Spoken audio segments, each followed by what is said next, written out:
বর্তমান সময়ে ভারতে মাননীয় সাবেক প্রধানমন্ত্রী শেখ হাসিনাকে নিয়ে আলোচনা সমালোচনার যেন কিছুতেই থামছে না।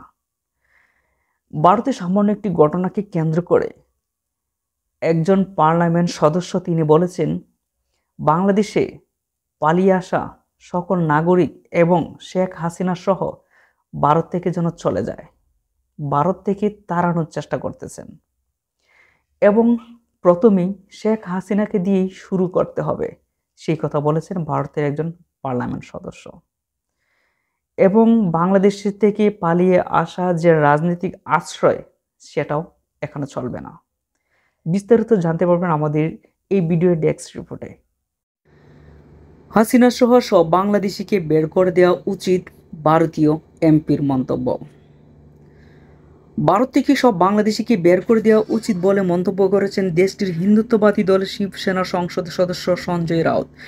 এটা শুরু হওয়া উচিত শেখ হাসিনাকে দিয়ে, যাকে এদেশে আশ্রয় দেওয়া হয়েছে।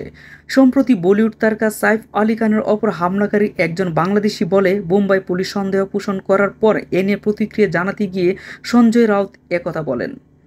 সাইফ আলী খানের ওপর হামলাকারী সম্পর্কে প্রশ্ন রেখে সঞ্জয় রাউত বলেন, কে বলেছে হামলাকারী বাংলাদেশি? তখন উত্তরে আসে বিজেপি। তার দাবি করেছে সাইফ আলী খানের ওপর হামলা একটি আন্তর্জাতিক ষড়যন্ত্র। তিনি বলেন, একজন অভিনেতার ওপর হামলা হয়েছে, জনগণকে সত্যটা বলা উচিত। যদি তিনি হামলাকারী বাংলাদেশি হন, তাহলে এর জন্য দায়ী কেন্দ্রীয় সরকার। এটা অমিত শাহের দায় এবং তার জন্য তার পদত্যাগ করা উচিত।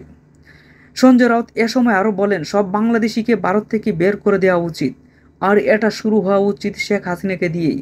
যাতে রাজনৈতিক আশ্রয় দেওয়া হয়েছে, তারা শুধুই আতঙ্ক সৃষ্টি করেছেন। এর কারণ বোম্বাই নির্বাচন। যখন আমরা পার্লামেন্টে বাংলাদেশিদের বিরুদ্ধে কথা বলতে চাই, তখনই বিজেপি আমাদেরকে থামিয়ে দেয়। এক্ষেত্রে তারা আন্তর্জাতিক সম্পর্কের কথা বলে।